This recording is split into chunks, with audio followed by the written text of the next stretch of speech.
John Harbaugh, if you clicked on this video, you might want to click off it because Big Ben kind of roasted you. We're talking about Ben Roethlisberger on his podcast. Had some pretty harsh things to say about the head coach of our Baltimore Ravens, but we're going to take a deep dive into those and kind of ask the question, is he wrong with anything that he said? But before we get into anything else, if you hate Pittsburgh, if you hate Big Ben, go ahead and do me a favor. Get down in the comment section and spam F-Pit. The winner, whoever spams F-Pit the most times, will get a shout out on Monday night's live stream, okay? Call that out right now. See if you hate the Steelers. Go ahead and get in the comment section for me.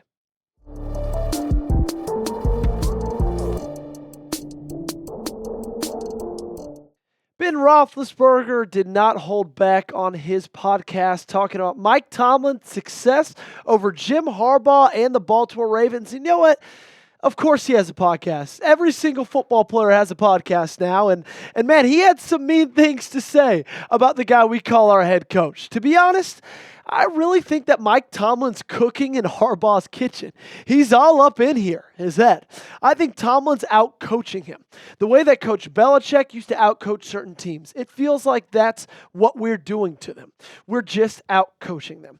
And my initial reaction to this was, that is so stupid. Like, it makes me so mad. Blood started boiling. I hate Ben Roethlisberger.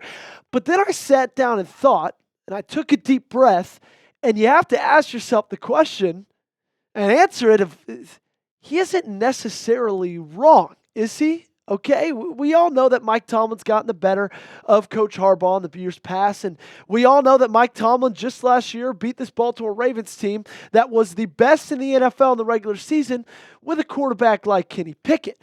And when you look at what Mike Tomlin's been able to do against Lamar Jackson, rendering him almost useless against Pittsburgh in the 5 games he's played, that's some props to the coach over there in Pittsburgh, as much as I hate to say it. Lamar, 59% completion percentage against Pittsburgh. He's been sacked 20 times, has 4 total touchdowns, and 14 turnover-worthy plays, okay? And then you ask yourself, you look on our sideline and you look at Kenny Pickett and what he did against Baltimore last year, and you're like, why can't our head coach scheme up a game plan against a quarterback like Kenny Pickett the same way that Mike Tomlin can against a quarterback like Lamar Jackson, okay? And there's been a lot of games this year that I felt that this team has lost because of coaching, because of them beating themselves. And I don't think Sunday was any different. And I'm frankly tired of Tomlin out-coaching Harbaugh every time those two step on the field.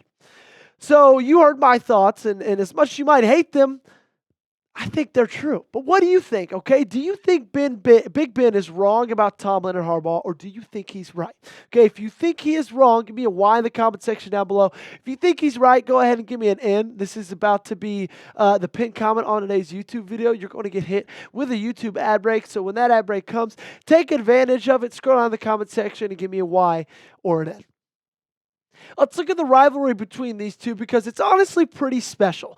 They have the second most coach versus coach games ever in the history of the National Football League. Tomlin is winning the majority of the battles, winning 21 out of the 36, 21-15 overall. He's also 2-1 when these two teams face off in the postseason. 28 out of the 35 meetings, 29 out of 36 meetings have been one-score games. 19 out of 36 have been decided out by 3 points or less, okay? And I keep going back to Sunday when I hear these comments. There were so many mistakes, in my opinion, and so many things that happened from a coaching perspective on Sunday that led to this loss, okay?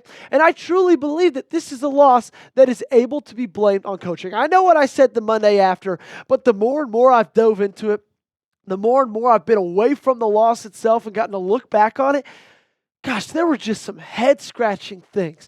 And I want to start with the penalties, okay? 12 total penalties on Sunday. And I know Harbaugh's not out there and he's not making the penalties, but he was asked this on Monday in his press conference, and he said that the buck stops here. It stops with me.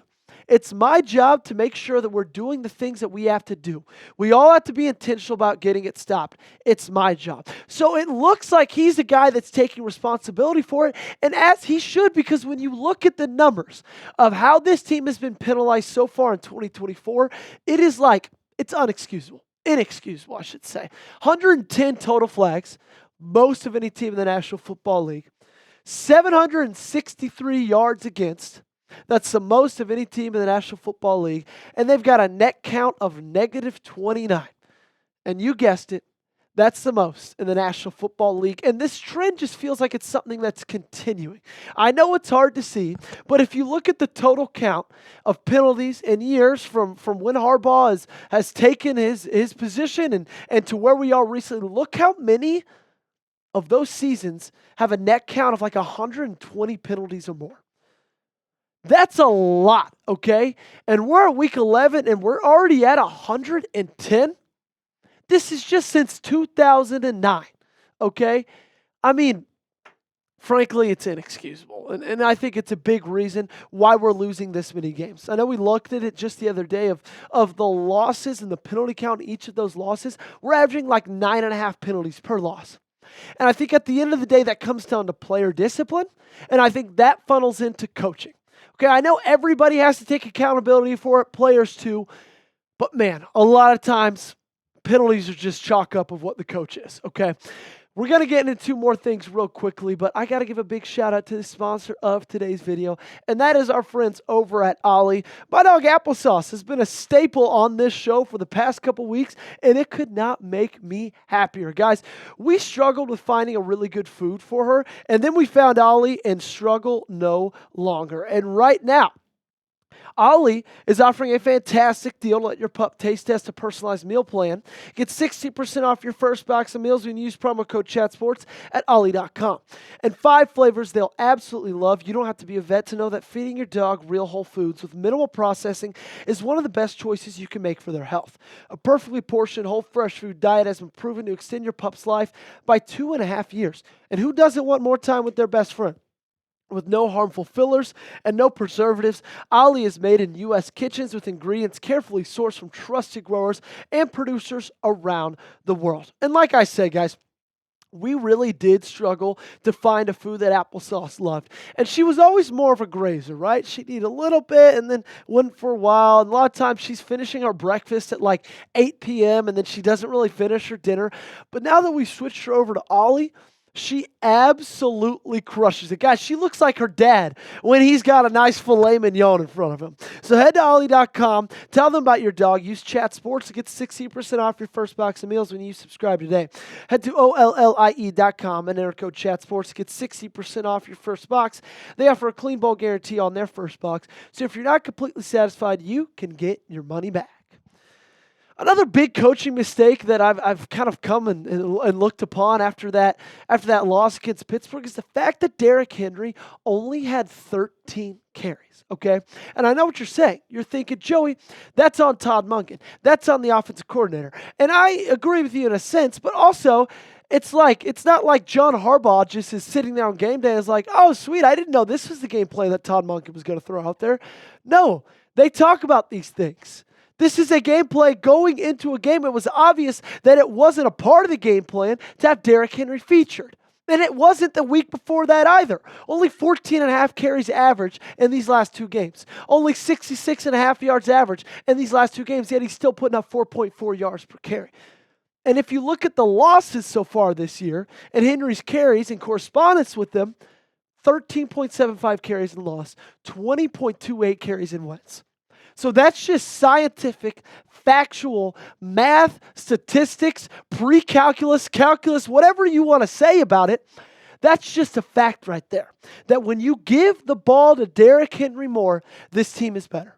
And when you give it to him less, they're worse. And what's interesting about that stat in losses is we've yet to get blown out in a game. So you can't just be like, oh, they were just throwing it the entire fourth quarter, the entire second half, right? You can't really hand it off to the running back. You're down by so much. You can't have time to run the ball, waste the clock. No, they've been like one score, one possession games every single loss, and yet he's averaging 13.75 carries.